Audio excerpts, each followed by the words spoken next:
Olá, minha gente, um abraço a todos. Vamos trocar ideias aqui sobre o final de semana. Os nossos dois representantes, Bahia e Vitória, estrearam no Campeonato do Nordeste. O Vitória jogou no sábado à tarde e o Bahia jogou ontem à noite. Bom, sobre o Vitória, que jogou antes, jogou sábado, o time do Vitória, primeiro pela escalação, na minha opinião, entrou com uma escalação desequilibrada. Não que eu não goste que você coloque jogadores ofensivos, eu até dou preferência a jogadores ofensivos, só que esses jogadores ofensivos têm que ter características também de marcação. Você pode até imaginar assim, às vezes dito, dá exemplo do Flamengo, sabe por quê? Porque o Flamengo é o time que mais joga, que a gente mais vê jogando, melhor dizendo, no Brasil. Então a gente pega as características, porque o Flamengo joga com Arrascaeta, joga com Everton Ribeiro, mas os dois jogadores marcam, Eles retornam e marcam ali no campo do adversário, tomam logo a bola ali, eles tomam logo a bola no campo do adversário, porque eles estão muito mais próximos ao gol adversário, mais próximos de fazer o gol. Então assim, o Vitória entrou numa marcação com Rodrigo Andrade de volante, aí teve GG, Diego Torres, na frente Osvaldo, Léo Gamalho e o Rafinha. Aliás, Rafinha muito mal, mais uma vez. Aquele Rafinha do ano passado sumiu, desapareceu. Então é aquela coisa, se Rodrigo Andrade não está num dia jogando muito bem, o Vitória poderia sofrer muito mais do que sofreu. E olha que não sofreu tanto assim não, dentro do jogo. O sofrimento do Vitória foi ofensivo, porque o Vitória não consegue finalizar com qualidade. O Vitória não consegue chegar e fazer um gol no adversário. Algumas oportunidades foram criadas, mas o Vitória não fez o gol. O que se contesta muito do treinador, além das escalações, são as modificações que o João Bussi faz. Por exemplo, eu estava no comentário do jogo e no intervalo eu disse assim, ele tem o Dibli para colocar em campo, e o Gustavo Blanco, porque aí ele equilibrava o meio de campo. O Gustavo Blanco ajudaria o Rodrigo Andrade, porque estava desequilibrado o meio de campo do Vitória. E no ataque, que estava inoperante, ele colocava Dibli, porque aí dava uma ofensividade melhor ao time do Vitória. Tanto é que quando o Dibli entrou lá no meio do segundo tempo, o Vitória cresceu, foi para cima, criou oportunidades e fez até o gol, com o próprio Dibli jogando um bom futebol. Não, o que é que o treinador faz?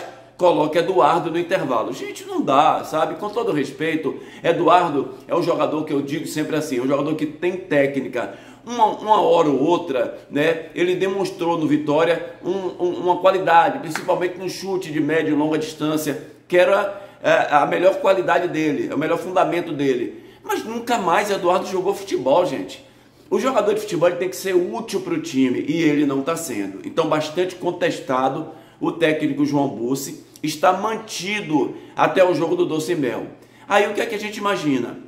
Vai jogar com o Doce Mel. O Doce Mel entrou no Campeonato Baiano esse ano e os próprios diretores anunciaram que iam colocar jogadores do Intermunicipal e iam pagar salário mínimo aos jogadores e que não tinha interesse porque não tem condição financeira de manter o time do Doce Mel. Então tá aí perdendo para todo mundo. A tendência é que o Vitória ganhe do Doce Mel e logo depois tem um jogo contra o Bahia. E aí, já pensou? Você mantém um treinador que não vem fazendo o time jogar futebol. E eu fico muito à vontade para falar sobre isso, porque eu venho falando isso desde a Série C. O Vitória subiu para a Série B, mas não apresentava um grande futebol. Taticamente, o Vitória não era um time vistoso dentro de campo, com suas linhas ajustadas, com as suas compactações ajustadas.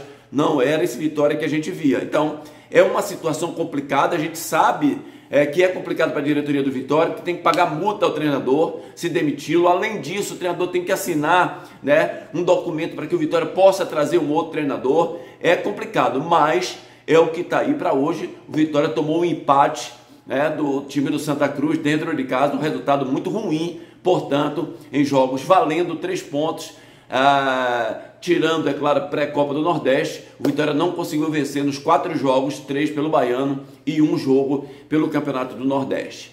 Ontem acompanhamos o jogo do Bahia. E seu amigo aqui, comentarista Dito Lopes, se sente muito à vontade, porque quando eu comentei na última sexta-feira, aqui mesmo no YouTube, no Resenha das 6, o meu placar foi de 1-1. E eu sempre digo ao torcedor do Bahia, ao torcedor do Vitória também, gente, equilíbrio, calma.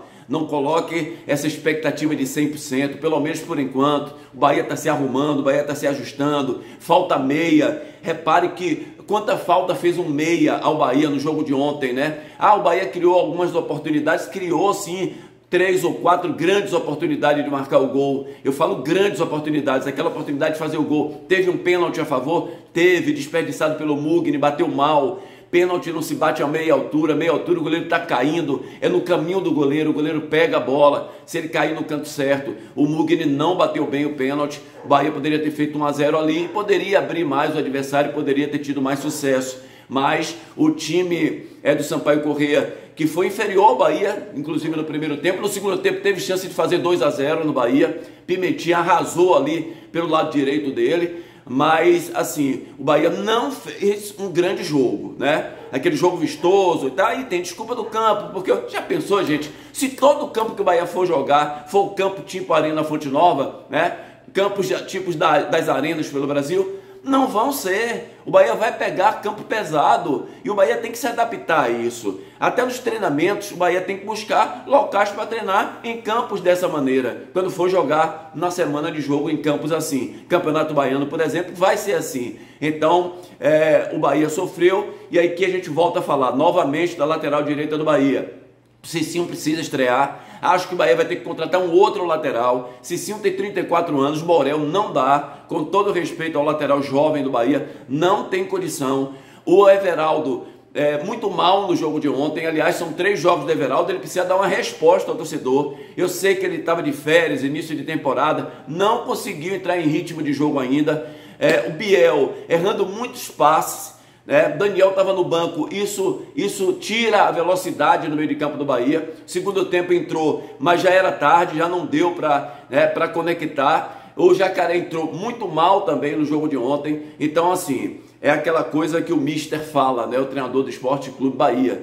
Ele diz que ele está ali para dar espetáculo. Ficou irritado com a arbitragem ontem porque realmente os jogadores do Sampaio Corrêa fizeram muita cera no jogo de ontem. Muita cera. Na Europa não existe isso, não é permitido, né? Na Europa, muita cera, como foi feito ontem, e o árbitro deu pouco tempo de acréscimo, mas não foi por isso que o Bahia perdeu o jogo. O Bahia perdeu o jogo porque foi incompetente nas finalizações, até nas criações o Bahia teve certas dificuldades, e acho que a diretoria do Bahia tem que partir urgentemente para buscar esses meias. E não me venham com desculpas de que não existem meias mais no futebol mundial. Isso é uma falácia, isso é uma mentira do próprio Vitória. Pode ser até que os jogadores não joguem bem, mas tem GG, tem Diego Torres, tem jogadores que são meias. O Bahia não tem. O Bahia tem ou volante ou atacante, né? Um volante com mais qualidade, né? E atacante. Meias, na realidade, de princípio de origem, o Bahia não tem, o Bahia precisa contratar. Se joga muito com os laterais hoje em dia, e do lado direito o Bahia tem essa deficiência com os laterais. Portanto, gente, assim que eu vi, o Bahia perdeu o seu primeiro jogo no comando do técnico Renato Paiva e precisa se recuperar já no meio de semana, agora no Campeonato Baiano. Um grande abraço, boa semana a todo mundo e que Deus abençoe a todos.